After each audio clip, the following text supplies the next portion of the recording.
We are Steve and Jill. Together, we've been buying and reselling land since the 90s. Our data-centric approach leaves our buyers asking, how can you sell it so cheap? Here on the Land Academy Show, We answer that and more. Steve and Jill here. Hello. Welcome to the Land Academy Show, entertaining land investment talk. I'm Stephen Jack Busella. And I'm Jill DeWitt, broadcasting from the Valley of the Sun. Today, we have a special interview with Jason Roberts. He's a newer member for us. Some of our members have been around for years, but we wanted to have him on the show because he's having a considerable amount of success out of the chute here. So Jason, welcome. I would like to add in career path for graduates. Yeah.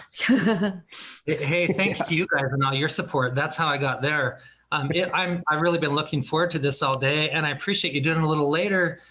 We just came in from Flaming Gorge, Utah, and absolutely stunningly beautiful. Just great, breathtaking. And the great thing is driving through all these little towns, KOAs, mobile homes, clear out buildings, ag property, mountain property with trees. I just was noticing it all in a whole new light, I'll tell you. Yeah, I mean, so usually with us, one of us drives and one of us calls out prices and writes down things about where we're going to send mail next. Is that what you did? Yeah. Well, I had my wife and daughter with me, and the whole way out, they were DJing and we were listening to music. On the way back, I put in my my earphones and my iPods and just listened to land discussion while they slept. So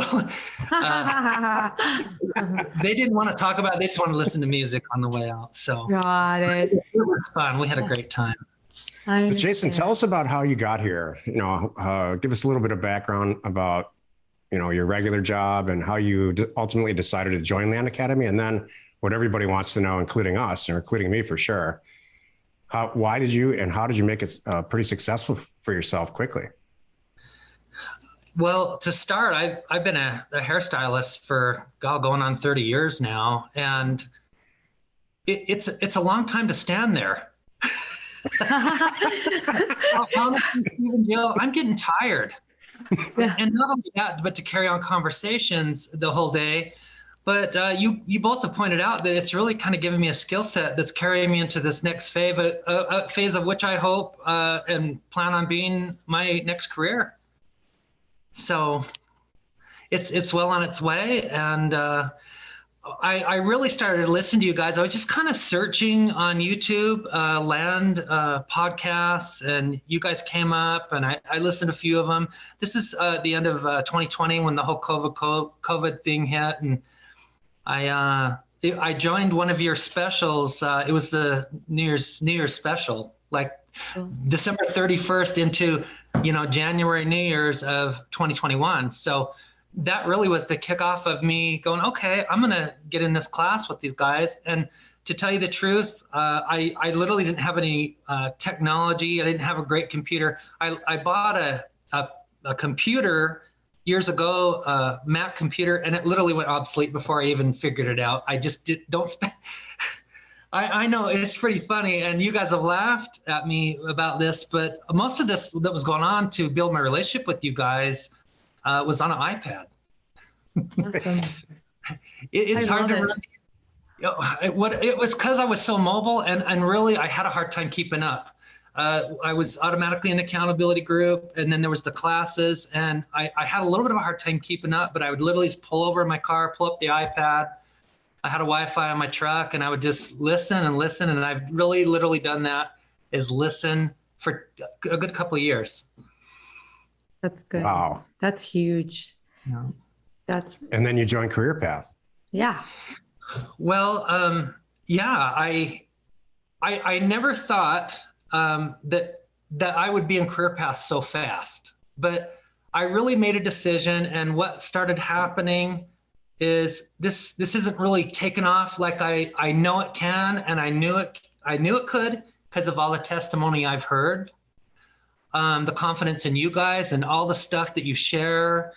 And I did my knowledge builds confidence, and my knowledge really grew and grew and grew. And I'm like, this totally works. It has to. And so I decided this year, the beginning of this year, January, that I was going to scale back my other business at the salon to a 3-day work week. And I've worked that business for a 4-day work week, but sometimes 55, 60-hour weeks for, all this time, 30 years. And I was really proud of that, to be able to abuse my schedule that much. It's not like I wasn't putting the time, but I was doing a 4-day work week. Now I've moved to a nurse schedule of working about 3 12s a week. And the whole first half of the year, I checked my numbers, and Steve, I'm trying to get better on my accounting because I know there's some weak areas there that have got to improve. But I had outperformed my months in a 3-day work week than I had a 4 with my other company. What do you attribute that to? I kind of attribute it to that I knew I had to hustle more on those days that I was putting in and put more of myself into those days and book better. To do the numbers, maybe run a little longer day, start an hour earlier, work 2 hours later, because I really want to be in my office. I really want to understand the data and the technology. I want to put the time in. But to tell you the truth, I haven't even had a chance to get into it because I've gotten so busy since career path. Yay. And there's some amazing stories that I've been looking forward to telling you guys. But man, I didn't know it was going to rip off and just take off so fast like this, and that I would be so busy. I love it. It's like you learn just putting your head down, obviously working hard, whatever, you can do whatever it takes. It's just, what do you want to focus on kind of thing. And it sounds like now you're focusing, even though you've got that running smoothly, that's great. That's good because that keeps food on the table and you can breathe. And then when you're not there, you can be here, with us and doing all this. So please, I want to hear more about your, where you are now and what came, because I know what came out of Career Path, but the planet doesn't know what came out of Career Path. And I think it's awesome. Well, to tell you the truth, if it weren't for Career Path, I wouldn't be here or doing what is going on at all. So that is just the truth of it. It's great to hear. It really, I can feel my life is going to change. I really do. And it's been really tough on me lately because I'm 52 years old. I've always had an interest in land. I drive it and look at it all the time. I'm like, well, how am I going to purchase that 40 acres? I don't have the money to do it. And I want to know how to do this. I just didn't know what to do, knock doors or drive for land, whatever it was. And then you guys kind of put me into the mailer approach. And I had worked for months to I got to get a mailer out. That's what Steve and Jill say, just get the mail out. And I was supposed to have that mail out when I started, and when was my actual starting point in January of this year. And here it was mid-February, I didn't have the mailer out. Yep. And I'm like, I don't know how I'm going to get over this data situation. I don't know what to do. I'm not sure. It's holding me up, but I just wanted to break through. And I'm like, I'm just going to do what I need to do. And then I really started looking at concierge, and you were really mentioning concierge a lot. And I booked a call with Alex, and I talked to him, and he explained it. And I had my county picked and the state, and he really started to lay it out in a hurry. And I'm like, wow, I'm feeling a lot better here that this is actually going to happen. And so then that went on. And this is the funny thing. I didn't even know how to approve it, offers to owners. I didn't know what buttons to hit or how to approve it to get it to move on and get the mail out. So I'm talking to your guys on the phone because that's what I do. Yep. And I was talking to Aaron and like, hey, what do I got to do now? Just tell me. He was so helpful. Those guys really got me the momentum kicking off. Right. And when that mailer finally hit end of February, I was down at the salon, and it just started. I put it to my own cell phone because I'm like, I want to hear it, I want to feel it, and it just blew up, and I'm like, wow, and all the hate rolled in, and that's okay. It was really kind of hard for me to digest in the beginning, but I already could tell the sellers in there. In the voicemails, they had left a couple voicemails, and in those initial voicemails, there were 2 properties that were purchased, and I mentioned them to you. There was one lady that I talked to. I just asked her, I was just trying to figure it out, and her father willed the property. It was an acre of land, and so she said, I've tried to sell this before and I can't sell it. And just, I'll take $1,200 for it. And then I just literally didn't respond. And she goes, even $800. And she just started like pulling the price down. And I'm like, I kind of going, what is going on here? Maybe something's wrong. And it was on the call and there was a little bit of a issue with access, but I called the county and the lady said, I drive there every day. I've driven there for 48 years. She had paid taxes on the property for 48 years. Wow. And she goes, I'm never going to do anything with this. I just want to sell it. I thought I might, but I just am not going to do anything. And so I ended up picking the property up for $600. The first acre I purchased, which I wanted to learn the notary thing, and I did the notary thing, and that notary price was about $175 to get to her. That's a lot. Yeah. That's a lot. And you guys mentioned that because I started to kind of talk about the prices. And then there was another one that came in, same type of thing. The lady left a few messages, and it was a little bigger property, not a 1 acre. It was a 2.66 or 2.55 property.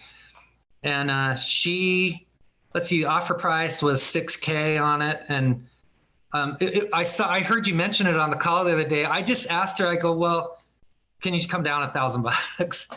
I love this story.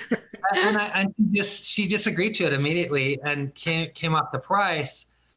And then I kind of was like, well, I think this is working. And I totally screwed that notary up. That one, the notary on that one was $65. So interesting in this little variation of space. This other notary was $65. Maybe she was just starting out or what have you. And I'm glad she was the least expensive one because I had to send her twice. Oh. and I got on a call with Lori, and Lori has been so helpful. I just listened to you guys on the calls and Brandon Kuhn and Lori. I had no idea I'd get on a call with Lori so fast. And she just sat down and talked to me for a long time. Honestly, I think we were on the phone for a couple of hours and she was explaining and she's like, what do you got for me? And we looked at this property and she showed me some tools. She goes, Jason, I have things that I think we're buying a certain thing. And until you get someone to look at those. And I mean, we thought we bought one thing and we go out there and we're standing in 3 feet of swamp, so use these tools and they get you certain distance on it, but go get your people out there and look at them. And, so then I started hustling realtors and trying to get people out there to look at some of this stuff. But one of the things she said in that conversation, she goes, Jason, that vesting deed, it has to match what this new deed is going to do. And I really had to work hard to figure out deed perfect and learn how to print the deeds. And all the time I'm questioning myself, is this the right way to do this? But anyway, the woman signed and left her second marital name and her middle initial out. And so the county rejected it. Oh. And not only that, during this time, I'm just letting people know that I've made a ton of mistakes. And I'm glad I made them because it's really, you guys say, just do it. Just get the mail out and fail and fail and fail. And at this time, I had put it in my salon LLC. And on the mail, or in the recordings on the deeds, I'd put another new LLC that I was in the process of recording. And there were some issues with that. So a lot of that stuff I was just trying to figure out, but it's okay when you're in the fire, you figure it out faster, right? Yeah. That's it. So those first 2 properties and those were notaries. And literally right now I'm so close with the recorders and I send them back out. They're emailing me regularly. We talk on the phone and now I guess they're sitting in my PO box right now and everything's recorded. So yeah, there was the notary fees and I paid, the closing fees with those to get them recorded. And also during the process, just to help these 2 ladies, obviously one was going in the hospital and stuff. And I just, even before it was completely finished, I just looked into the taxes to do my due diligence. And I paid their taxes. I told them I paid their tax bill. And I just kind of got ahead of myself a little bit, but I built a great rapport with them that way. And that's great. But here's what I think's going on, Jason, with you. What I really think's going on is that I think you have decades of business experience as an owner. True. And so with that, in my opinion, a successful business comes the right attitude. And you have this attitude where whatever it is, if I mess it up, if I don't mess it up, so what? I'm going to fix it. I'm going to solve it. So I think that you have decades of that. You brought that to the table. And I think you have a dynamic personality. And I've been saying for quite some time that I really think to be very, very good at this, you have to have some version of a dynamic personality or have a partner who's got one. So overcoming tech, like, you're doing it. Yeah, you're doing it. So it's not that big of a hurdle. Yeah. What kind of computer do you have now, by the way? This is a MSI G76 Raider. And I picked this up after a ton of research because I wanted to spend the least amount of money. And I don't know, maybe I was into this $1,500 or $1,800, but yeah. I brought it up to Steve. I go, Steve, are you guys using multiple screens or what? Can you do all this on an iPad? And Steve kind of laughed and he goes, no, we have these big workhorse computers, multiple screens, and you need to get like a gaming computer. A gaming computer is do great. So I followed Steve's advice and I got myself a gaming computer, and I haven't played a game on it, not even once, it's all land, and that's where I spend my time. Yeah. But that's your feedback has been incredibly helpful to me. I have to ask you how what your daughter's opinion is of your technology, where you are in tech. Yes. I think she thinks I'm okay, but it's all Apple. It's all Apple and iPhones and stuff like that. So we all do pretty good with those, but she's not really into her laptop computer, mostly her phone. Yeah. And interesting enough, you guys have talked about children too a little bit, and teenagers especially. Here, Holly and I were out with this other couple around a campfire, and here's these 4 teenagers with us, and it was a maze as we ate tinfoil dinners, and just as they sat there for hours with us and interacted, which is pretty rare for some of these teenagers, and maybe on their phones a little bit, but not much. And we felt like we had won already. That's good. To do that was the case with That's great. These kids. So she had a great time out there. And kids are good at rolling their eyes anyway. And then you give them a reason, like, I'm not so sure about technology. It's, you can see all kinds of, I can envision a lot of eye rolling. Yeah, a lot of eye rolling. And we worked hard. Yeah. Go on. Yeah, sorry, Jill. Yeah. No, I want to hear, give us some of your, the success stuff that you're working on now, and some of the, without naming names, you can just, talk about some of the partnerships and new little things that you have formed. I think that's really pushing you forward. Is it okay to use names? Because I really love these guys, and I can't, I have a deep respect for these guys. Yeah. I was so glad to get to know them in a career path, and I can talk specific deals with each one of these partnerships that are going on, which are amazing. I had 3 premium deals out of this first mailer. For one, to give you kind of a number, I had probably 17 I was holding, and I started following your kind of bucket 1, bucket 2, bucket 3 type thing, and setting these ones aside that were a little more work, and it kind of brought the cream of the crop to the top of those, few best deals. And I figured there was these 5 in the beginning, and I just really was like, gosh, what am I going to do now? I can't fund them all. And I ended up, and I saw, Luke Wong in Career Path and Nathan Chung. They go, Jason, we're right here. We'll fund them. And so I literally composed a text message with all the details of those 3 deals. And I sent them off to him. I said, well, let's see who responds first. And I'm good with text because I can be standing at a gas pump and just be working and keeping the communication going, or whatever it is. And I guess I was 1 digit off with sending it to Nathan Chung because he didn't get the message. And Luke Wong was back to me in 24 hours, and he goes, I'm going to fund all 3 of them. Oh, awesome. And absolutely unbelievable. It took so much pressure off me. I was working with Lori a lot. I feel like Lori's a heavy hitter. She's working in a different wheelhouse, and she was wanting a broker opinion, and I couldn't get the broker opinion. And the realtors were coming in a little bit low. But Luke ended up funding these, and I have to say something about Luke. He's also a real estate broker, and he is he's incredible with title companies.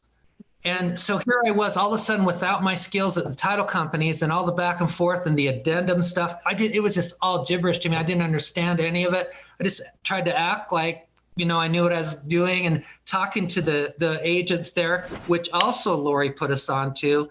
So it was a Lakeside Title and Escrow. And so he just moved it right through and wired and funded those 3 deals. And there's 2 other deals sitting in the title company that Nathan Chung is trying to fund. We've run into an issue with some property lines on one. They're asking for a survey to be able to clear the title on it. So that was deal 6. And then there's another one that you guys evaluated. It was when we were all headed out to Scottsdale.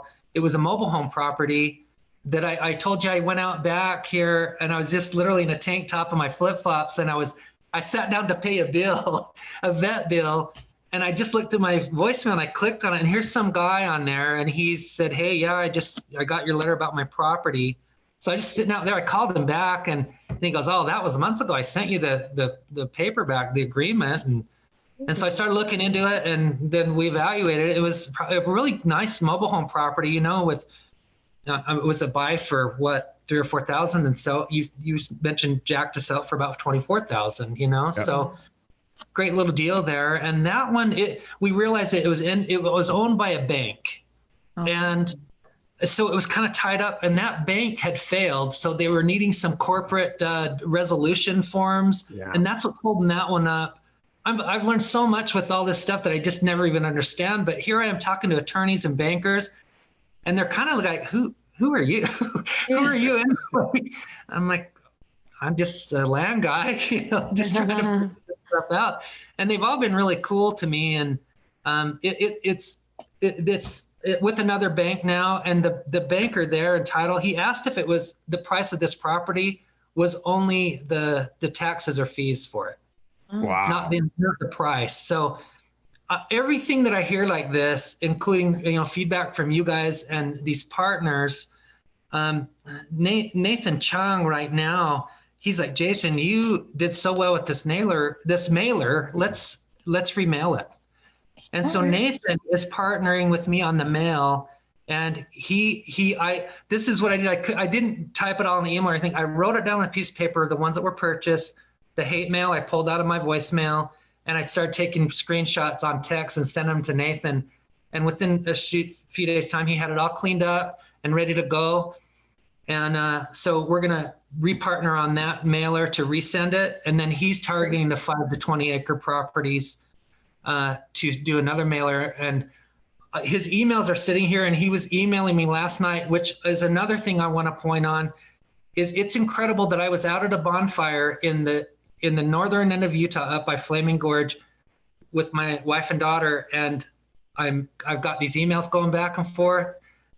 Fortunately, we had service, and I've got Luke Wong, and he just put me and the land broker on a 3-way text, and so it's keeping us all accountable. These tools are very effective that way. So here is our land broker putting the pictures and everything and linking us to them and all that, and we're all just giving the thumbs up, and seeing those 3 deals go to market. And I can feel a closing coming on here somewhere, That's going to be exciting, because I haven't even had a closing yet, but things are really, really rolling forward. And then now that's what's going on with Nathan Chung. And then here's this other wonderful relationship with Mike Hassman that's come together. And Mike Hassman is a brilliant contract person. Yeah.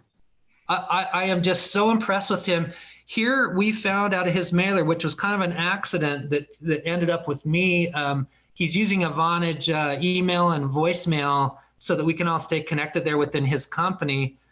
And I'm pulling some leads out. There's 3 or 4 deals that I'm working right now. There's a Texas deal, but this Louisiana deal showed up. It was a girl that had got the letter, and her mother's property wasn't for sale, but she said, do you guys deal in RV parks? And I said, sure. And I just pulled my car over. I took the call in my car, so I pulled over and listened to her. And she had a little 10-spot RV park that she's had. Her father had died and her husband had died from cancer. And she just is wanting to do something else and let it go. And it's a great price. It's an income property. She's generating, $2,000, $2,500 on it a month right now. There's not a ton of value in the land. It's just the income property, the place it's at down there at the Gulf of Mexico. I remember that one, by the Family Dollar. Yes, by the Family Dollar, exactly. And I mean, this place will manage right, I think could do $5,000 a month, which would be incredible. Yeah. But the goal there is to flip it. We figure there's, easily a $50,000 or $100,000 turnover in there if we can get the right hands on it, like as you assess, Jack. And but this woman was starting to lose confidence in me because I couldn't push it to the next step. Oh. And here she was kind of about to call my bluff as we kept going back and forth. And I'm like, this is feeling like a time-sensitive deal, Mike. And Mike sent over this contract that had every detail presented in it about this purchase. And I forwarded it over to, and it just silenced her. And she just, she felt that it was serious after that, she wanted to see a contract. Right. And that's all in the work right now. And in this other spot too, there's a big 157 acre property that came in, large acreage. And the gentleman called me, and there's 80 plus acres that are being lost to probate because people are dying. And so we're trying to figure out how to work that deal. The gentleman I'm talking to, he has, 77 acres there that he could sign on, and we're going back and forth. He's not too happy about our offer right now, but that's okay. We got some room to work, and I'm just going slow. And sometimes I just take a break and let these people have a moment to think about it, and not overpressure them or never come across like I'm making some big commission or anything like that. I just really like, hey, we gotta do what's best. So, it works for everyone here, and be kind and polite, and it goes a long way. You're really utilizing Land Academy how it was designed, and you're using it to your huge advantage. You're, you've got a couple of years in or a year and a half in. You listened to the content that we've provided, went through the education. Fortunately, I think joined Career Path, and now you have multi-unit partnerships, that are filling in.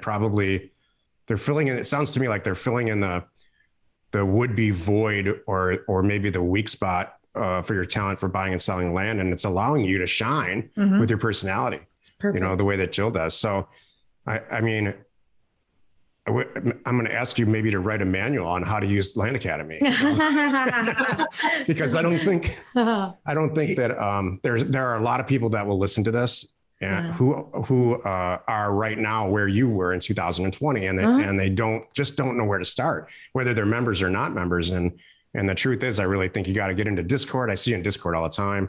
And you need to utilize the education, and then just get some mail out or try to find a partner on Discord. There's a whole sub server in there about partnerships wanted. So I'm really glad that you're making it work for yourself. And I'm sure I can't wait to talk to you at the end of the year and see how your year is going to wind up. Yeah.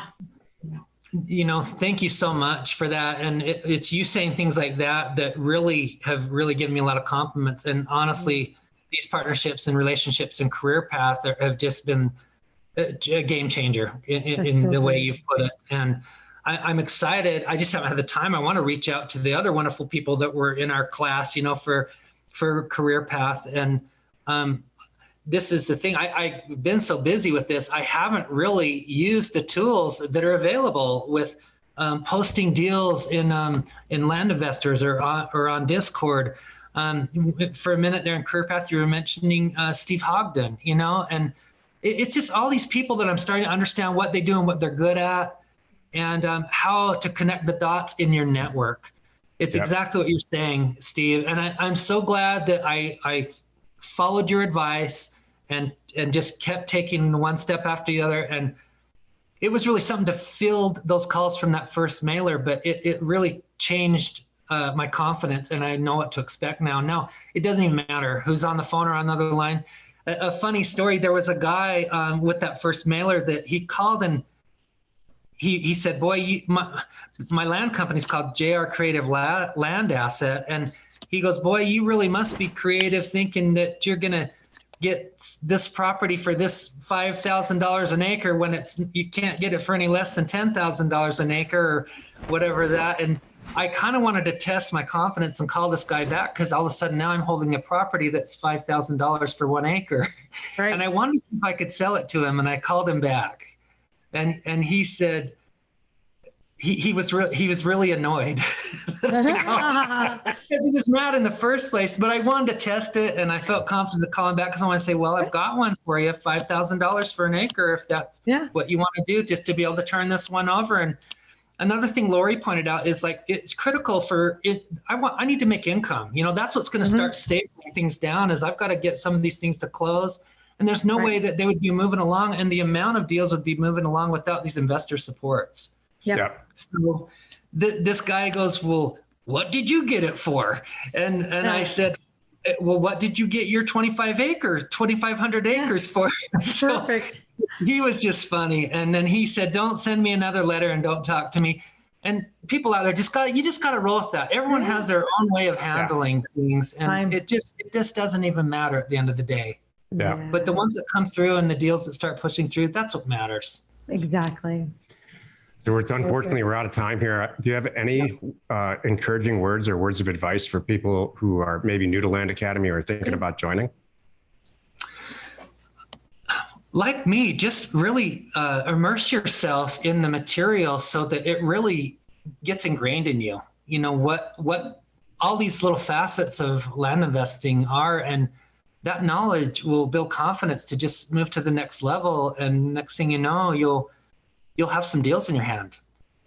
So the education and staying connected with other like-minded and like-kind people, and keep moving forward. I like to think that Luke Wong said to me, he goes, wash, rinse, and repeat. Wash, rinse, and repeat. Yeah.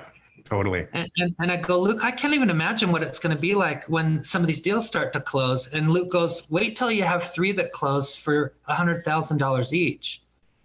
And it's mentors like that I'm like, wow, there's so much possibility in all these different avenues and number amounts and mobile homes and these 3 first deals that came through on this mailer, they're building lots. There's homes on both sides. Shoot, one had a home with a pool behind it. I never would have expected that properties like that were going to be coming through on a first mail attempt. Isn't that great? So no desert squares at all. It's premium building lots and great in community parcels that I really am feeling so grateful ended up in our hands. And I'm happy to say our hands because we're a team, all of us working together. So, you know what I hear? I hear, like, you already know it's true. This is the Steven saying, you win when you buy it. We know how it's going to sell. Like, I know, what's coming, but I hear your excitement. Like, I haven't closed anything yet, but I know what I bought. I know what I'm holding, and I know how great this is. So yeah, it's very cool. Land Academy member Jason Roberts, thank you very much. Jason, it was a pleasure talking to you, and I'm so glad that Land Academy is working out for you. Yay. We're happy you're part of our group. Thank you so much, Steve and Jill, and it's a pleasure. Thanks for having me on. Absolutely. You. Thanks. All right. Great, Jason. Thanks very much. Bye-bye. That's good. Appreciate it. All right. Okay. Talk to you soon. Bye. Yes, we will. Okay. Bye-bye. Bye-bye. We hope you found our content valuable and we appreciate your support. If you have not already, please check out our channel and hit the subscribe button. And your comments and suggestions help us to create the content you're here for. Hitting the like button helps to support our channel's algorithm and gauge your interest for future shows.